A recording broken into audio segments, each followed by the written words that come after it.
Just wait until you hear this. Says so right on the box. Well, I kind of did wait a bit on this thing, but now the wait is over. Let's see what this Roku device is all about.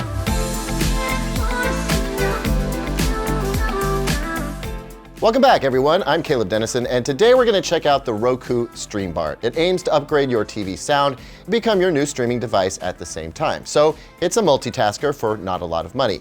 We're going to check out how it works, see how it sounds on its own, and then have a little fun tossing a Roku subwoofer in the mix and maybe some Roku speakers for some surround sound fun. So let's get to it. Before we get into it though, how do you feel about the sound of your TV's speakers? Was a soundbar or some other sound system a must, or do you get by okay? Let me know about that in the comments so we can talk about it. And while you're down there, please click the like and subscribe buttons because I need your help taking this channel to the next level. And as always, we've got links to the products you see in this video down in the description in case you'd like to help us out that way. My work here is done. Let's get into it.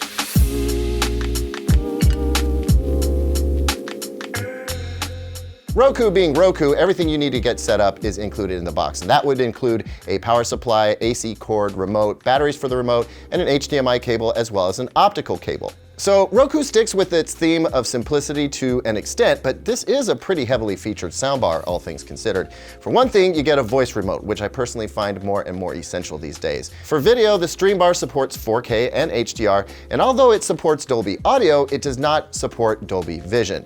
Bluetooth is also built in, and while there's no headphone jack on the remote for private listening, you can always do that using Roku's app. Behind the screen, there are 4 2-inch drivers. 2 of them are front-facing, and 2 of them shoot off to the side to help fill out the room. That would be a sort of virtual surround sound play. And it will help if you have walls off to the left and the right of your TV to bounce that sound off of. Around the back, you'll see there's an HDMI ARC port, which is what most of you are gonna wanna use for the best sound quality. But there is also an optical input if your TV doesn't support ARC. If you aren't sure, just check the back of your TV and see if any of the HDMI ports are labeled ARC.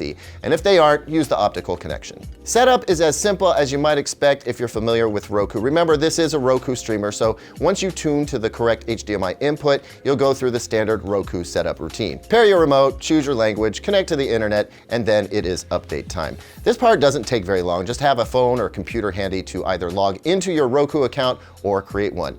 Roku asks a bunch of questions and then it dives into channel updates. This takes a while, so go grab a bag of chips or make a souffle. Seriously, this takes way too long. You will then automatically get shown a Roku cinematic sound video, and you can skip this by hitting the home key. Now, with the Roku streaming part set up, I want to check out audio settings. So it looks like here we can adjust the menu volume. I prefer low. Then here we go. This is what I wanted to see. We can do bass off, bass boost, or bass reduction, which I can't imagine ever needing, never mind bass off. You can also choose sound leveling to keep everything at a consistent volume level so explosions won't be so suddenly loud. But I like dynamic sound. Night mode is just an enhancement of that volume leveling, which really just tamps down the volume overall so you don't wake the kids. Speech clarity does what it suggests, I imagine. I will soon find out because it's time to do some listening.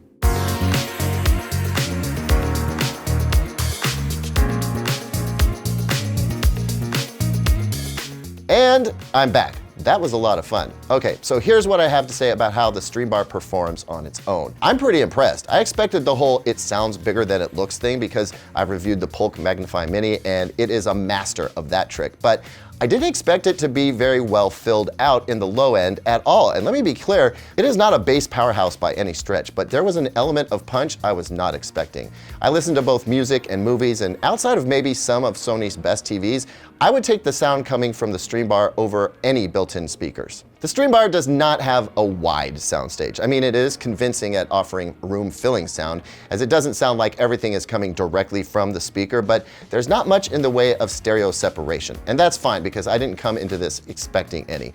I did opt for the bass boost setting because it helps, but I can't imagine ever using the dialogue clarity feature because there is zero need. Voice clarity on this speaker is shockingly good. In fact, I would say that if you know anyone who complains about not hearing what people say when watching TV, get them the Streambar. It's worth it just for that. And as a bonus, it's a Roku streaming box as well. So on its own, I say the Streambar is a smart buy. Thumbs up from me. Gonna be hard to beat given it is a streaming device and a legit little speaker. But I did want more bass, so I had to connect the Roku Sub, and man, That made a huge difference. I am not a fan of not being able to make adjustments to the sub level, so the Roku Sub comes in a bit hot for me at times, but dropping from bass boost to normal bass helped that a little bit.